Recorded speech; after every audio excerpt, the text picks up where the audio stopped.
Hey everyone, it's Owen here from OTech, and today I'll be doing another unboxing of a graphics card.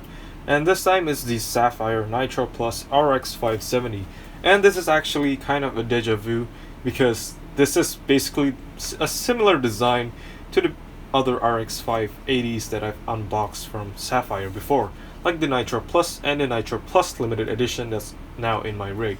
So I've done unboxings of those, and this is basically just the 570 version with similar PCB and cooler, and in fact it's exactly the same as you'll see later, but I have the product, so I thought why not just do an unboxing anyways, because I've been kind of busy, so I can't really make such complicated long videos a lot anymore.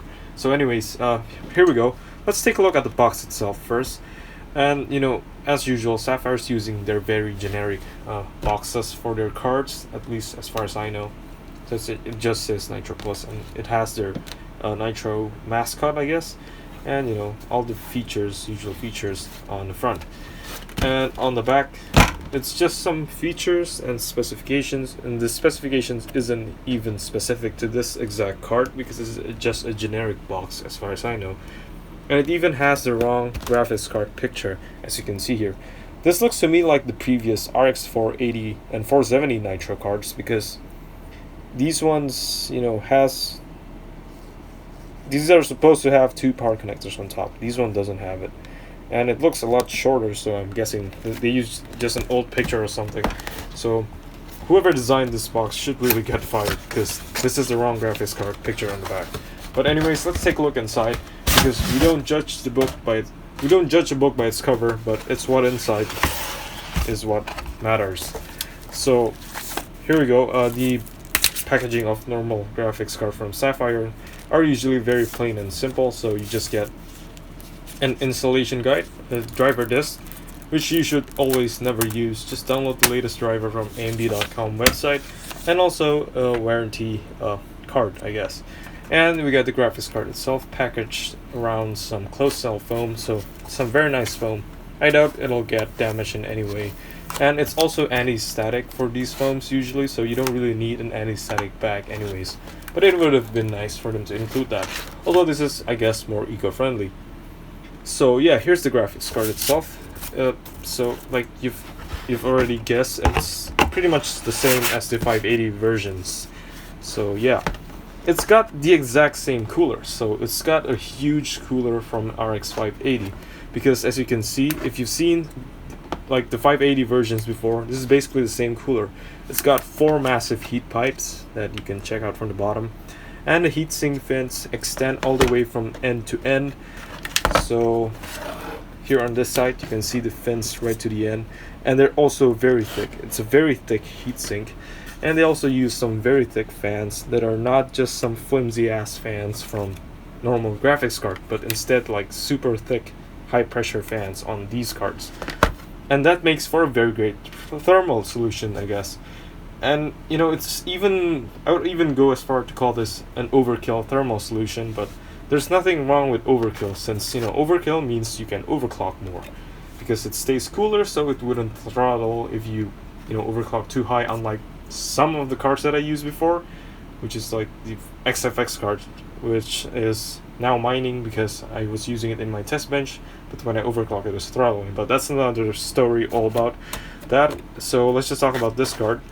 So it has a massive heatsink, like I said, and as you can see, it has a massive base plate too, and it cools the memory on the graphics card that's around the GPU die on this side, and it also cools the VRM directly from the main cooler as well. As you can see, it has a contact plate, and if you can see here, it also actually contacts the VRM using the backplate. So this very nice, gorgeous backplate that Sapphire has adorned on many of its graphics card, the Nitro series, it's actually a functional backplate, because on this side there's a thermal pad contacting it, so it draws some heat from the VRM and dissipates it through the metal on the back. So it's not just some aesthetic purposes, but it's also functional. And it's also got these vents cut out, which is meant to push out air from this side, so instead of getting trapped behind the backplate.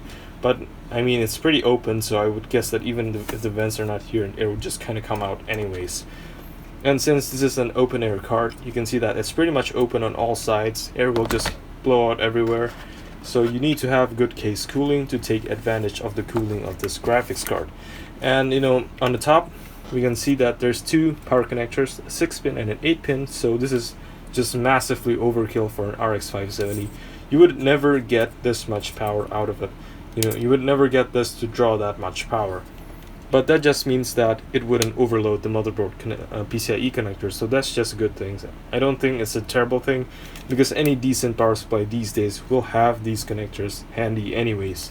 And on the left side, there's a BIOS switch button, as you can see. So the button, well, it's a switch, so the BIOS switch, you can flip it to left or right for your custom BIOS overclocking. So for example, if you break one BIOS, you can just flip it to the other one that's still working, then go to Windows and flip it to the other in Windows and flash the broken one with a fixed BIOS, and you'll have a card that's good as new. And it also has an RGB LED logo on the side that says Sapphire. So this is controllable using their Sapphire Tricks software that you can download. Although their Sapphire Tricks software hasn't been updated in a very long time, so yeah, they should have updated it because it's getting kind of old.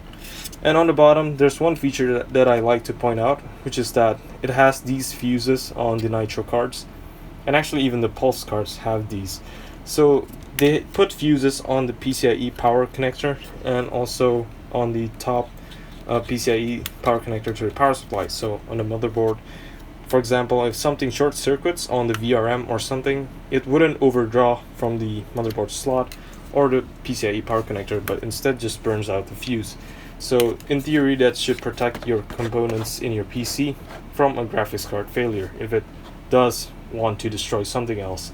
And on the back, on the PCIe bracket, you can see that there's the standard display outputs on Sapphire cards, a DVI output, two HDMI 2.0s, which can do 4K just fine at 60 Hz, and also two display ports, and also a small exhaust vent on this side that, you know, it won't really do much. I mean, it does exhaust some air because, as you can see, there's fins behind it, and this fan's gonna blow some air this way, but most of it's just gonna blow out at the top and also blow out on the bottom, because this is basically just an open air card. Like all open air cards, you're supposed to have good case ventilation.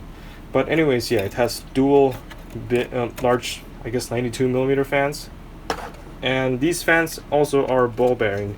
But just in case they die, they actually made a very useful feature.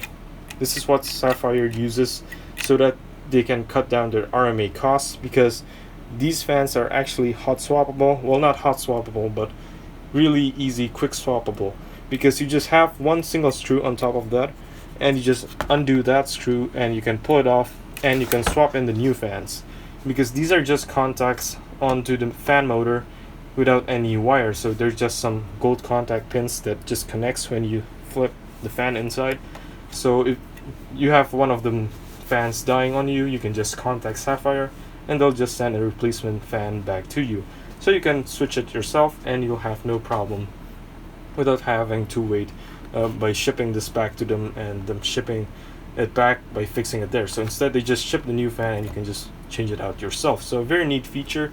But yeah, I guess that's about it for this graphics card. There's not too much else to talk about because I've actually gone over this exact cooler and PCB before on the 580, so on a 570 since it's a lower power card.